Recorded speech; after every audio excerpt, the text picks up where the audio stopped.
Ti è mai capitato, giocando a un videogame, di perdere la partita e ricominciare? Per quante volte hai dovuto ripetere un certo passaggio prima di riuscire a passare oltre? Ecco, i fallimenti, qualsiasi essi siano, possono rivelarsi in alcuni momenti molto utili. Ti permettono di capire dove hai sbagliato e cosa si è sbagliato, evitando quindi che questo accada di nuovo. Ci è capitato di trovare realtà dove si era avviato un progetto di security che poi non è decollato. Oggi parliamo di come anticipare problematiche di questo tipo.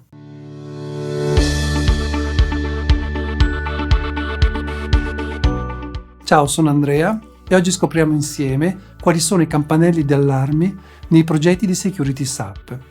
Meglio conoscerli per tempo prima di doverli gestire o affrontare. La perfezione può portare fuori strada.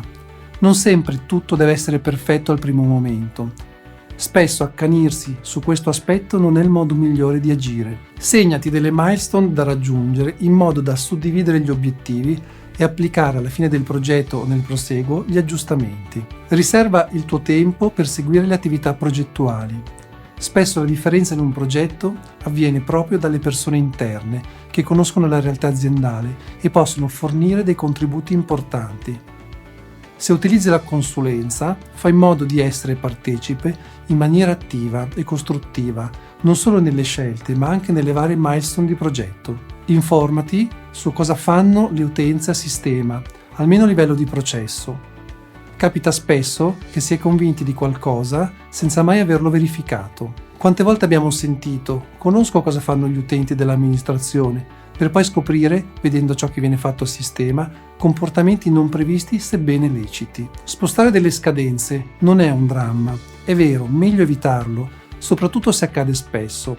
Se sposti di poco le date di rilascio, soprattutto se questo ritardo serve per effettuare delle ulteriori verifiche e approfondimenti, è sicuramente meglio. Sono tutti d'accordo in azienda? Un progetto di security, ad esempio, una revisione autorizzativa, tocca tutti i dipartimenti o società. Potremmo dire tutta l'azienda. Sei sicuro che tutti i vari responsabili siano allineati ed informati? Sono stati chiariti i vari passaggi del progetto, soprattutto quando prevedono un coinvolgimento del business? Nei progetti di revisione autorizzativa è possibile simulare cosa accadrebbe rimuovendo le vecchie abilitazioni con le nuove. Questo serve proprio ad anticipare delle problematiche. A livello transazionale SAP è possibile, anche se non è così semplice, capire dove un utente è corretto che lavori, per quale società, per quali tipologie di documenti.